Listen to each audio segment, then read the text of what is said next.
Mechanic tractor theory के हस्तशक्ति औजार के 15 महत्वपूर्ण प्रश्न देखने वाले हैं। तो चलिए टाइम ना बर्बाद करते हुए फटाफट क्वेश्चंस को देख लेते हैं। तो फ्रेंड्स, पहला क्वेश्चन है, सरफेस गेज किस प्रकार का टूल है? ऑप्शन है चिन्हन टूल, मापन टूल, जांच टूल और चिन्हन एवं जांच टूल। तो सरफेस गेज दोस्तों चिन्हन एवं जांच टूल है। तो इस प्रकार से आपका ऑप्शन डी सही हो जाएगा। अब बढ़ते हैं अगले क्वेश्चन की तरफ। दूसरा है, यूनिवर्सल चिन्हन ब्लॉक में लगी 2 पिनों को कहते हैं। ऑप्शन पहला है गाइड पिन, दूसरा है एडजस्टिंग पिन, तीसरा है फाइन एडजस्टिंग पिन और चौथा है स्नग पिन। तो यहाँ पर ये जो दिख रहा है, ये जो 2 पिन यहाँ पे दिख रहे हैं, इन्हीं पिनों की बात हो रही है। तो इनको जो है गाइड पिन कहा जाता है। तो इस प्रकार से हम लोगों का जो है ये पहला ऑप्शन सही हो जाएगा। अब बढ़ते हैं अगले क्वेश्चन की तरफ। तीसरा क्वेश्चन है, माइल्ड स्टील की छेनी ग्राइंड करते समय कर्तन कोण कितना होता है? ऑप्शन है 65 डिग्री, 55 डिग्री, 45 डिग्री और 40 डिग्री। तो दोस्तों माइल्ड स्टील छेनी को ग्राइंड करते समय उसका कर्तन कोण 55 डिग्री का होता है। तो इस प्रकार से हमारा ऑप्शन भी सही हो जाएगा। अब बढ़ते हैं अगले क्वेश्चन की तरफ। हाफ राउंड छेनी में फोर्जिंग कोण कितना होता है?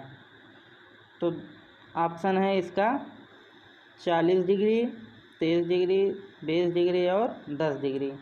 अब इसमें जो इसका फोर्जिंग कोण होता है वो होता है 30 डिग्री। तो इस प्रकार से हम लोगों का ऑप्शन भी सही हो जाएगा। बढ़ते हैं अगले क्वेश्चन की तरफ।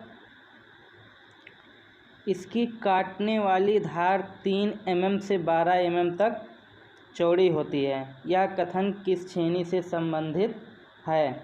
ऑप्शन है साइड कट छेनी, हाफ राउंड छेनी, क्रॉस कट छेनी और समतल छेनी। तो यहाँ से आप लोगों का ऑप्शन सी सही हो जाएगा। ये क्रॉस कट छेनी के लिए होता है कि इसका जो काटने वाली धार है वो 3 mm से 12 mm तक चौड़ी होती है। अब बढ़ते हैं अगले क्वेश्चन की तरफ। पेंचकस का प्रकार नहीं है, इनमें से कौन सा पेंचकस का प्रकार नहीं है? पहला ऑप्शन है ऑफसेट, दूसरा है रैचेट, तीसरा है फिलिप्स और चौथा है मर्फी। तो इसमें से ये चौथा वाला जो है ये पेंचकस का प्रकार नहीं है। अब बढ़ते हैं अगले क्वेश्चन की तरफ। इनमें से कौन सा पेंचकस का मुख्य भाग नहीं है? ऑप्शन है ब्लेड, शैंक, हैंडल और वेज। तो जैसा कि आप लोग स्क्रीन पर देख पा रहे होंगे कि पेंचकस के 3 भाग दिए गए हैं, जिसमें ब्लेड, शैंक और हैंडल दिखाया गया है, लेकिन वेज उसमें नहीं दिखाया गया है। तो इस प्रकार से ये जो वेज है वो पेंचकस का मुख्य भाग नहीं है। अब बढ़ते हैं अगले क्वेश्चन की तरफ। पेंचकस का हैंडल किससे निर्मित हो सकता है? ऑप्शन है लकड़ी, प्लास्टिक, फाइबर या इन सभी से। तो जो पेंचकस का हैंडल होता है वह इन तीनों से निर्मित हो सकता है। तो इस प्रकार से हमारा चौथा ऑप्शन डी सही हो जाएगा, इन सभी से निर्मित हो सकता है। बढ़ते हैं अब अगले क्वेश्चन की तरफ। पेंच को खोलने का उपयुक्ततम औजार क्या है? तो पेंच को हम किस प्रकार से खोल सकते हैं, किसके द्वारा? उसके लिए ऑप्शन है, पहला ऑप्शन है पेंचकस, दूसरा है प्लास, तीसरा है स्पैनर और चौथा इनमें से कोई नहीं। तो ये तो हम सभी लोग जानते हैं कि पेंच को खोलने के लिए हम पेंचकस का यूज करते हैं। इस प्रकार से हमारा पहला ऑप्शन सही हो जाएगा। अब बढ़ते हैं अगले क्वेश्चन की तरफ। पेंचकस का उन्नत रूप इनमें से किसके द्वारा प्रचलित है? तो इसमें पहला ऑप्शन है मानव, दूसरा है शक्ति, तीसरा है ईंधन और चौथा है इनमें से कोई नहीं। तो जो पेंचकस का उन्नत रूप है वो शक्ति के द्वारा प्रचलित है। इस प्रकार से हमारा ये बी वाला ऑप्शन सही हो जाएगा। अब बढ़ते हैं अगले क्वेश्चन की तरफ।